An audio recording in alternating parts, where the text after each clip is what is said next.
Kelebihan yang pertama adalah eco farming ini adalah pupuk organik super aktif. Super aktif maksudnya di dalam eco farming ini ada kandungan bakteri positif, bakteri dekomposer yang memudahkan atau mempercepat kinerja dalam mengurai bahan organik. Jadi eco farming ini sangat pas, sangat cocok, sangat matching gitu ya. Kalau dikumpulkan dengan pupuk kandang, dikumpulkan dengan pupuk kompos yang dari organik. Nah, karena ada bakteri mengurai bahan organik di dalam eco farming ini. Inilah rahasia eco farming sebenarnya. Kelebihan yang pertama itu ya. Sehingga mengeksplorasi kesuburan tanahnya cepat. Eco farming ini sebenarnya konsep yang paling utama awal-awalnya di tanah dulu. Makanya ada dua aplikasi nanti, ada buat tanah, ada buat daun. Tuh bisa begitu. Tapi konsep utama di tanah. Kenapa? Karena eco farming punya kelebihan ada bakteri. Yang bakteri ini tujuannya menyuburkan tanah. Itu kelebihan eco farming yang pertama. Yang kedua adalah mengandung unsur hara yang lengkap. Ya, jadi di eco farming itu sebenarnya mengandung unsur hara yang lengkap. Ya, di pengujiannya ada beberapa unsur hara yang disebutkan, tapi banyak juga yang tidak disebutkan.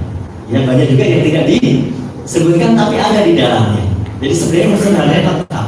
Unsur hara lengkap itu kalau mungkin orang-orang bertanian tahu ya, ada namanya 13 unsur hara makro, unsur hara makro primer, makro sekunder, unsur hara mikro dan sebagainya. Mengandung 13 unsur hara yang mana ini sangat dibutuhkan oleh tumbuhan atau tanaman. Kemudian yang ketiga adalah sebagai alternatif ya pengembangan produksi pertanian yang ramah lingkungan. Karena kebanyakan yang terjadi pertanian kita selama beberapa tahun belakangan ini ya, bukan berapa ya, berapa puluh tahun belakangan ini itu kebanyakan konsennya tidak banyak yang konsen terhadap ramah lingkungan, betul kan? Tapi lebih banyak konsen merusak lingkungan.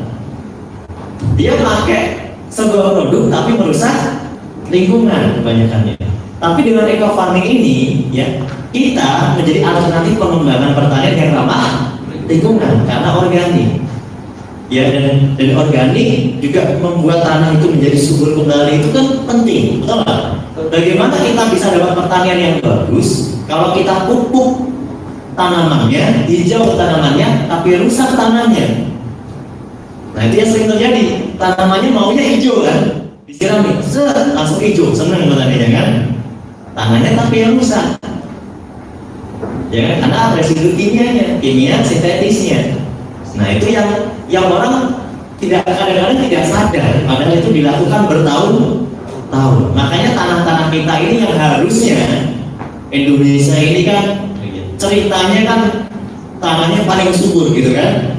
Apa aja ditaruh di tanah kita, ya tongkat aja langsung tumbuh gitu kan bahasanya. Kemudian dapat menekan penggunaan pupuk anorganik. Jadi kalau Anda udah pakai pupuk eco farming, yang biasanya Anda pakai pupuk lainnya itu bisa ditekan, bisa dikurangi. Berapa persen dikurangi? 50%, bahkan bisa 75% dikurangi. 100% bisa nggak? Bisa dikurangi kalau memang sudah siap. Nah, kenapa kalimat bisanya meragukan? Bukan meragukan, kondisi setiap lahan tanah itu berbeda-beda. Ada yang memang bisa untuk diaplikasikan 100%, tapi kebanyakan nggak bisa karena kondisinya memprihatinkan. Perlu ada tambahan supply. Contoh, kalau Anda pakai eco farming, ada supply organiknya banyak, misalnya pupuk kandangnya ada tersedia. Anda 100% pupuk eco farming bagus, paling tambahannya cuma pupuk kandang aja. Tapi kalau pupuk kandang nggak ada gimana? Di tempat-tempat yang memang susah pupuk kandang gitu, ada nggak gitu? Ada ya. Artinya nggak bisa kita sepelekan. Kenapa? Nutrisinya nggak akan cukup, betul nggak? Karena eco farming itu cuma segini, ya kan? Nggak ada bantuan apapun, cuma segini Pak eco farming ini.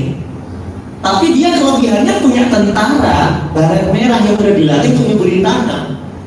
Makanya ketika ada bahan organik yang sifatnya pupuk kandang atau kompos apapun udah ada di lahan, eco farmingnya masuk, itu kerjanya berbeda. Nah itu jadi percepatan penyuburannya itu lebih luar biasa karena kita mengandung bakteri dekomposer yang bisa mengurai bahan organik lebih cepat. Kemudian yang kelima, tadi yang saya sampaikan di awal, berbentuk briket padat sehingga simple. Ya simple sekali. Dalam satu tub pot ya, pot atau sebenarnya pot ya Mbak, bukan tub, tapi udah kelamaan disebut tub ya. Aslinya pot ya. Dalam satu tub atau pot itu bisa kita buat aplikasi 1 hektar. Luar biasa nggak? Cuma segini dikantongin bisa buat aplikasi 1 hektar Pak.